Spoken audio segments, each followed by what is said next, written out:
My name is Sheree Ferguson and I am assembly fitter.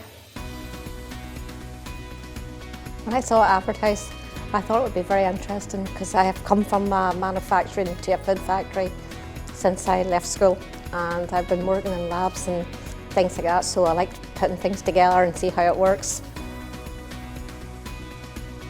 Well, it has been very interesting, so much to learn. I'm on the conveyors, 620s and the 518s, and there are so much parts to put into it. We did the picks for it, and you see all the different parts to go into a machine. Could be up to maybe roughly about 60 parts, maybe more, like 180, depends what machine that you're going to be making. And it has been really, really interesting. And the lads has been very helpful for me. I have a brilliant trainer and he has been really helpful and supportive.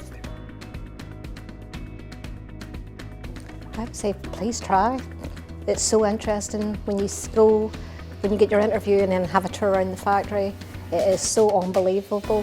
What you see on the TV and big manufacturing companies, it is just like that. When you see the big floors and see all the fellas working at it, it is unbelievable. That was my first impression, it was.